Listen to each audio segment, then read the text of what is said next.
Bueno, video diferente en el canal. Voy a traer aquí una entrevista de otro medio, una entrevista que le ha hecho Augusto César a Valentín Barco, en donde el pibe da su versión de todo lo que pasó. Quizás seguir hablando del tema Barco, por eso dudé un poquito en hacer o no este video. Es un poco como remover un poco lo mismo, ¿no? Para no decir remover mierda, que era lo que quería decir. Pero yo creo que realmente este tema habla mucho de muchas cosas que uno sospechaba o sospecha, porque tampoco es que la palabra de Barco vaya a misa, está pasando en Boca, ¿no? Creo que Boca tiene un grave problema a la hora de cómo tratar con los representantes. Yo entiendo, no soy boludo, y entiendo que los representantes son un mal en el fútbol, digamos, son tipos que quieren sacar plata y por supuesto esto conspira contra los intereses de los clubes y en algunos casos también de los jugadores. Entonces los representantes por supuesto son un mal que está en el fútbol. Sin embargo, también es cierto que hay que saber lidiar con este mal que está en el fútbol. Pues no vale de nada decir, los representantes son malísimos, son todos macristas y la verdad que quieren exprimir a los clubes. Así que, ¿qué hacemos? Bueno, directamente los meamos cada vez que vienen a hablar con nosotros. Y la verdad no, porque eso no va a hacer que ellos cesen en esta acción. Al contrario, van a terminar cagándote el doble. Entonces, de alguna forma, aunque sean todos malísimos y macristas, vas a tener que buscarle la vuelta para sacar el máximo beneficio de una situación en donde ellos van a seguir siendo parte. Yo sé que los representantes son lo que son, pero por otra parte entiendo también que Boca tiene que dar un paso más a la hora de cómo tratar con esta gente y cómo hacer que la salida de sus jugadores sea un poco más limpia, porque Boca ha llevado muchos juveniles al primer equipo, pero luego cuando ellos tienen que dar el paso a crecer hacia otros clubes, siempre han tenido algún tipo de conflicto con el club. Incluso Varela, donde uno dice, no, la situación ideal, mira lo que le pasó a Varela. Varela hubo un momento donde el pase estaba medio frenado porque no sé qué pasaba de un porcentaje que Boca pedía 12 y ellos querían pagar 11,5. Entonces, siempre hubo pequeños conflictos. Y creo que lo que dice Barco acá es un poquito para analizar en este sentido. Vamos a darle play a esto y te voy a ir desmenuzando lo que es esta entrevista que dio el pibe a ESPN. Me quedé nuevamente en la mitad de la copa, que me vinieron a buscar y yo le dije a mi representante que no, querían ejecutar la cláusula y yo le dije que no, que hasta la final de la copa yo no escuchaba nada. Y bueno, ahora vinieron de vuelta y yo pienso que es lo mejor para seguir creciendo en la carrera del futbolista, que el sueño de todos es jugar en Europa. Pero bueno, yo le quería dejar un porcentaje a Boca, tratamos de negociar eso hasta el último momento y como ya se llegó a un acuerdo, no me quedó otra que ejecutar la cláusula. Esto es importante, acá Barco está diciendo en cierto punto que él quería irse, él entendía irse a la Premier League como un crecimiento personal. Entonces aquí, si el jugador tiene intenciones de emigrar y digamos el Consejo de Fútbol lo que quería es renovarle, hay un conflicto de intereses. Entonces, en cierto punto, por más que el Consejo de Fútbol le haya presentado una gran oferta, si Barco tenía ganas de irse, y no es culpa ni del Consejo, ni tampoco es culpa de Barco, simplemente que el tipo quería crecer y el Consejo, bueno, no lo pudo convencer porque es la realidad del fútbol argentino. Hasta acá no hay ningún problema. Yo le achaco, por ejemplo, al Consejo de Fútbol que no pudo retener a Barco. Yo lo que le achaco es justamente la campaña de mierda que están haciendo contra el pibe, después de muchas situaciones que pasaron que ahora las va a contar. Había ofertas del Brighton y nosotros lo contábamos que a Boca le dejaban un porcentaje. ¿Vos pediste que eso pasara y cuál fue la respuesta del club? Sí, yo siempre, desde un principio a mi representante dije que no quería ejecutar la cláusula, que le quería dejar un porcentaje a Boca. Porque bueno, fue el club que me dio todo desde un comienzo y me agradeció. Pero bueno, al no llegar a un acuerdo y de mi parte pensando que lo mejor era para seguir creciendo era emigrar, a último momento decidimos hacer eso. Cassini el otro día cuando le preguntaron en Salta dio a entender que había que ser agradecido. Recién te lo preguntábamos cuando llegabas al medio y no respondiste. ¿Qué sentís cuando alguien de Boca, dirigente como Cassini, te dice eso? ¿Qué te pasa por la cabeza? No, la verdad que no lo había escuchado antes. O sea, me agarró de sorpresa ahí en la puerta del predio, que después lo escuché en el vestuario, me puse a buscarlo. Pero no, me sorprendió porque ser desagradecido en todo caso sería irse libre, y yo tuve esa posibilidad, renové y ahora me estoy yendo dejándole plata al club. Esto es importante porque muchos tratan a Barco como si fuese un traidor, como si fuese un tipo que hizo lo que hizo, por ejemplo, en su momento Trejo, ¿no? Que terminaba el contrato, aprovechó y se fue libre a otro club. En vez de renovar, se fue libre a otro club, firmó con un club extranjero. Que incluso en ese caso también, para un jugador, digamos, que su carrera es incipiente, no estaría mal, digamos, porque está pensando en su familia, tampoco hay que condenarlo, pero ni siquiera eso. Barco está dejando 10 millones de dólares a Boca. Y es más, te digo, tampoco estaría mal que el consejo diga la verdad, lo del porcentaje no nos gusta, preferimos el dinero de la cláusula ahora, si se quiere ir. Eso también está bien por parte del consejo, porque a lo mejor al consejo no le... o a Boca entiende que quizás con un porcentaje a futuro va a terminar ganando menos. Entonces tampoco está mal si Boca directamente decide no negociar con el Brighton y obligar en cierto punto al jugador a que ejecute la cláusula si se quiere ir. Porque a lo mejor le parece que es el mejor negocio para el club. Eso tampoco está mal por parte del consejo si es lo que hizo. Pero vamos a seguir escuchando. Después, bueno, obviamente con los hinchas estoy muy agradecido que me ovacionaron en todo momento del primer partido. No me alcanzan las palabras para agradecerle a los hinchas. Pero bueno, no, desagradecido, eso no me pegó para nada porque yo no soy así, ni mi familia, ni mi representante, ni mi entorno. Tuvimos la chance, como te dije antes, yendo libre, sin dejarle nada al club, pero tomamos la decisión de renovar y dejarle plata. Recién hablabas de tu familia y de tu entorno y de tus representantes, se habló mucho de ellos, de que ellos fueron quienes te convencieron para irte. Contanos un poco, ¿cuánto tuvieron que ver? ¿Cuánto fue decisión tuya? ¿Cuánto tuvo que ver que tu representante no tenga una buena relación con el Consejo de Fútbol? Si él fue el que lo buscó, si la oferta vino de otro lado, para que el hincha tenga tu versión. Esto es importante. Ahora va a contar la versión de por qué en cierto punto se va. Hasta cuánto influyó realmente el representante y cómo fueron las negociaciones.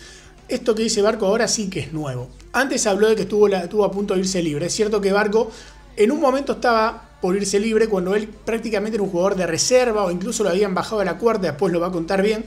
Pero esto que viene ahora es importante. Él va a contar en cierto punto cómo fueron las negociaciones, el trasfondo de las negociaciones según su perspectiva.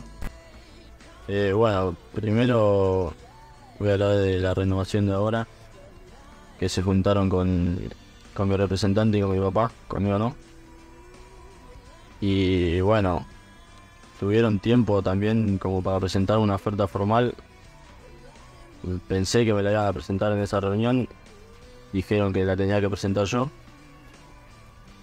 Dijimos que le íbamos a contestar.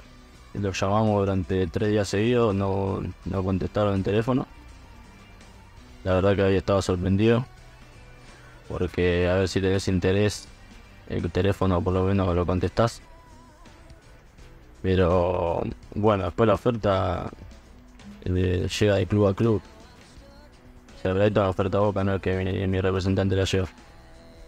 Y ahí empezaron las negociaciones y bueno, después se tomó esa decisión, pero yo creo que fue en conjunto, ¿no? A mí no me presionaron de ningún lado. Sabíamos que para seguir creciendo en este momento pensamos que es lo mejor. Pero bueno, obviamente que capaz si me contestaban el teléfono, hoy no estábamos teniendo esta charla y yo seguía en Boca. Esto es lo peor porque a mí me parece lo más injusto, lo injusto que está haciendo una gran parte del hincha de Boca con Valentín Barco. Porque recordemos que Barco estuvo para irse al Getafe a principio de año cuando el tipo no era prácticamente ni titular en reserva. Estaba Ibarra y ni lo ponía. Ahora vamos a hablar un poco de por qué ni lo ponía. Después tuvo para irse a la mitad de la Copa del Brighton. Y ahora sí que el tipo quiere emigrar, digamos. Y según su perspectiva también hay que dejar un porcentaje a Boca, lo que sea. Pero la cuestión es que yo creo que Barco siempre ha preferido, antes que irse de Boca, quedarse en el club. Lo ha preferido cuando se pudo ir libre y se quedó en Boca. Lo ha preferido cuando Riquelme tenía ganas de venderlo al Getafe, pero se quedó en Boca. Y lo ha preferido quedarse en Boca cuando estuvo a punto de irse a la mitad de la Copa y sin embargo se quedó en Boca, ¿no? Después hubo una declaración de Riquelme diciendo que veía a Barco jugando mal y aún así Almirón lo puso de titular contra Palmeiras, ¿no? Y ahora, si bien Barco entiende que es un momento propicio para migrar, él dice que si lo hubiesen atendido el teléfono, por ahí se quedaba en Boca. Y es posible que él haya presionado para quedarse en Boca, porque ya lo hizo 2 o 3 veces antes. Claramente lo que hubo ahí fue un mal manejo por parte de la dirigencia de Boca con la gente que lo representa. 3 días sin atenderle el teléfono. Dijo que estuvo la gente de Boca, Valentín Barco. Probablemente del lado de la gente de Boca sea diferente, probablemente entiendan que lo que quería Barco en realidad era más dinero y Boca no se lo iba a dar. Vaya a saber uno cómo sería el trasfondo de esas negociaciones, ¿no? Probablemente se sintieron medio presionados con Barco, ¿no? Que de alguna forma Barco decía, mira, tengo esta oferta, pagame un poco más porque acá me están pagando más. Y eso, la verdad que no sé, al dirigente de Boca no le gusta. Pudo haber pasado un montón de cosas. Pero de ahí a no atenderle el teléfono o a no intentar acercar posturas, aunque sea una postura inflexible, pero mostrar tu postura inflexible y mostrarte predispuesto siempre para las negociaciones, eso siempre lo tenés que tener. Mostrarte predispuesto para las negociaciones lo tenés que tener, por más de que tu postura sea inflexible. A lo mejor en algún momento el pibe cedía. O no lo sabés, pero realmente esto de 3 días sin tener el teléfono a mí me da falta de profesionalismo. Y es por eso que a veces digo que Boca lo que tiene que hacer es profesionalizar estas áreas. Las áreas de cómo trata con los representantes, que son malísimos, macristas, unos oretes, lo que quieras. Pero si estás 3 días sin atenderle al teléfono, y lo más probable es que agarren y intenten que el pibe salga por cláusula. ¿Entendés? Es obvio. ¿Vos no veías el interés para que ellos te renueven el contrato como ellos dicen? Para vos ellos no tenían tanto interés en que vos sigas en el club. Y yo creo que si tenés el interés, lo que haces es venir y me presentás una oferta. Si yo me podía ir libre y terminé renovando, ahora obviamente que iba a pasar lo mismo. Pero bueno, me dicen que la oferta la tengo que presentar yo, que creo que no se ve en ningún lado de eso. Y cuando nos llamamos 3 días seguidos y no te contesta el teléfono, lo que nosotros pensamos es todo lo contrario. Eso es rarísimo que el consejo le haya dicho a Barco que él tiene que decir cuánto gana, o sea, cuánto quiere ganar.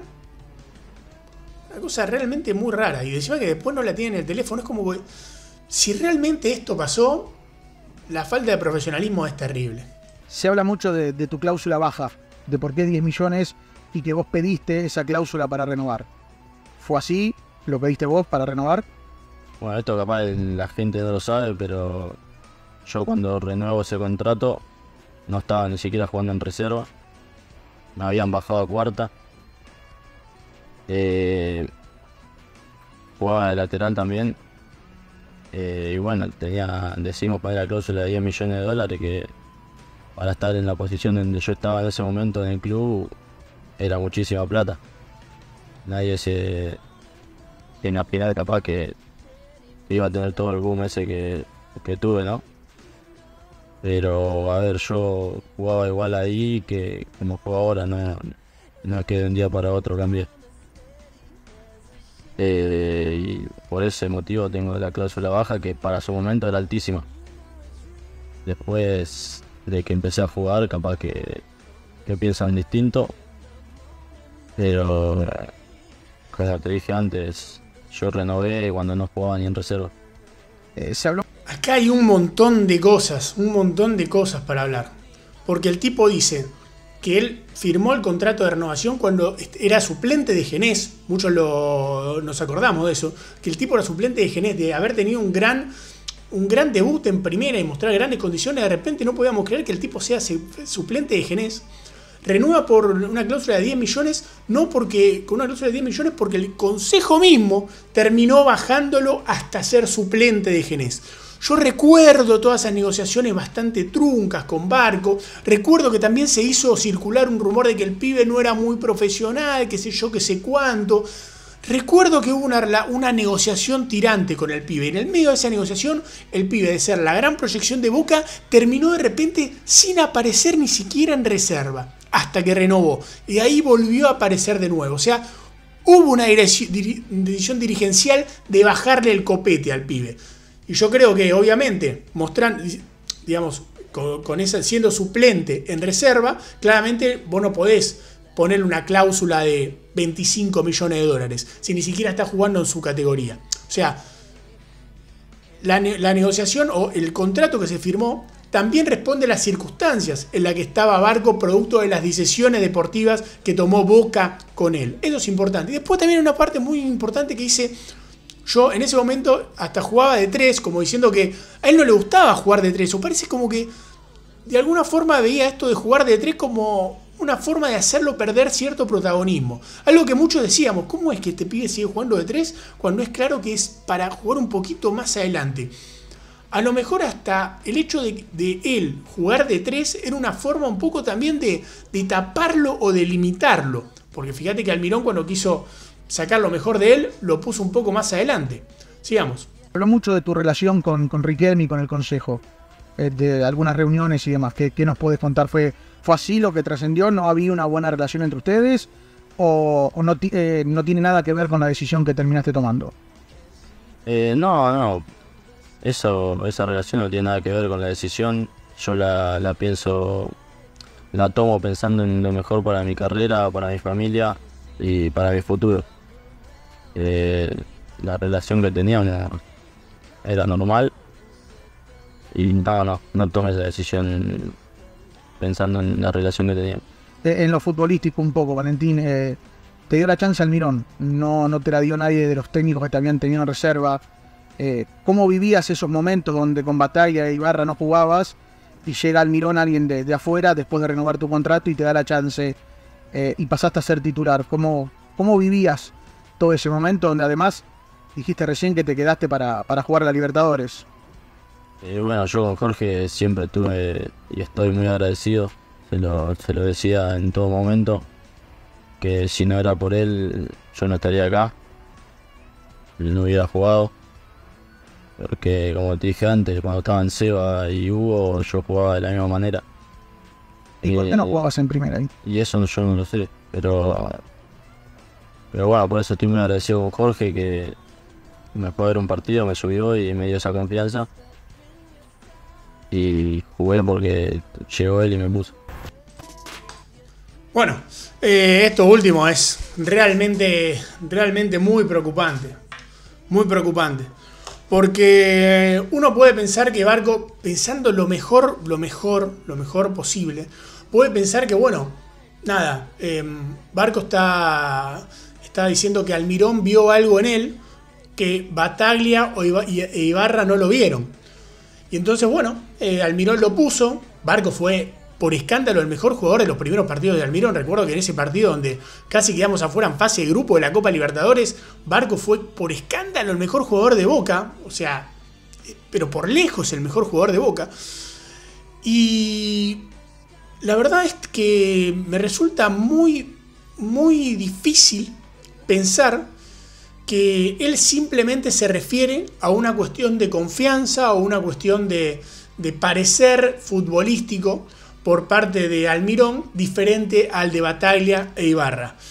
Yo creo que acá, en cierto punto, Barco cree que tanto Ibarra como Bataglia no lo pusieron porque era un futbolista que en toda su última etapa, en estos últimos 2 años y medio, ha tenido ciertos conflictos con el Consejo de Fútbol a la hora de prolongar su vínculo con Boca. Tal vez él cree que es una decisión de la cúpula deportiva de Boca el hecho de que no tuvo más minutos en primera y no tuvo más protagonismo del primer equipo, tanto con Battaglia como con Ibarra.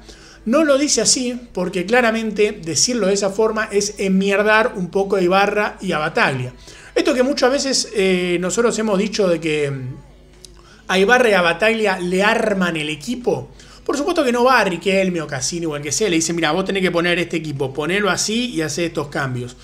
Pero sí que influyen en ciertas decisiones, como por ejemplo animarse a poner a este pibe que es el mejor proyecto de Boca de los últimos 5 años, fácil. Almirón tuvo los huevos de ponerlo y tuvo los huevos de mantenerlo también, poniéndolo de titular contra el Palmeiras, cuando el propio Riquelme, después de ver que había un interés del Brighton, salió a decir que Barco estaba jugando mal. Entonces, en cierto punto, tenemos un problema de cara al futuro. Porque seguramente de Boca van a seguir saliendo pibes, van a seguir empezando a jugar en primera división. Y yo me pregunto, ¿va a depender de cómo se lleven con el Consejo de Fútbol sus representantes? Si juegan más o menos minutos, si tienen más o menos oportunidades, o va a depender de cómo los ve el técnico de turno y si decide que por sus capacidades futbolísticas merecen o no tener minutos en Boca. El tema Barco es un tema que ya fue, porque obviamente Barco ya no es más futbolista de Boca, pero me gustaría que sirva para reflexionar. ¿Por qué? Hay veces que los pibes, cuando están a punto de explotar o están en su mejor momento, agarra y como al caballo los frenamos un poco. ¿Por qué? Por ejemplo, cuando Varela estuvo a punto de jugar muchos minutos porque era una gran aparición en Boca, de repente jugaba Rolón. ¿Por qué? Cuando Almendra estaba jugando muy bien a finales del 2021, de repente apareció el Pulpo González y Almendra terminó por esa decisión, porque por esa decisión fue agarrando y puteando a Battaglia cuando le dio la pechera de suplente y la de titular al Pulpo González, diciéndole que era un mandado del Consejo. ¿Por qué sucedió eso, por ejemplo? ¿Por qué sucedió que cuando Changuito Ceballos mejor estaba, de repente Sebastián Villa empezó a ser titular indiscutidamente? ¿Por qué cuando Langoni la rompió en ese campeonato de finales de 2022 y nos sacó campeón, en el verano empezó a jugar Briasco? Vamos a preguntarnos un poquito de eso. ¿Son realmente decisiones deportivas del entrenador? ¿O quizás están influenciadas por algo más? Yo no tengo la certeza porque realmente no estoy ahí. No estoy ahí. No puedo decir, bueno, este entrenador es un mandado. Pero estos indicios, esto que cuenta Barco, realmente me hace mucho ruido. Esto que cuenta Barco, algunas cosas que decía Battaglia, como por ejemplo, es difícil ponerse a hacer que 5 personas estén de acuerdo. El hecho de que Almendra se haya ido de la concentración tirando de la pechera en la cara a Battaglia diciéndole que era un mandado del Consejo, hay cosas que a uno le hacen mucho ruido. Esta es una de ellas. Déjame qué pensás vos en caja de comentarios, por supuesto te leo. Y bueno, espero que no sea mucho revolver un poco la mierda con este tema Barco, sino yo lo pienso más bien pensando en el futuro y en posibles pibes que muestren muy buenas condiciones y que de repente sean frenados para poner a un futbolista quizás que haya sido comprado o más consagrado o que haya que rentabilizarlo, ¿no? Pensemos un poquito esto de cara al futuro. Lo dejo acá y nos vemos en el siguiente video sobre fútbol. Chao.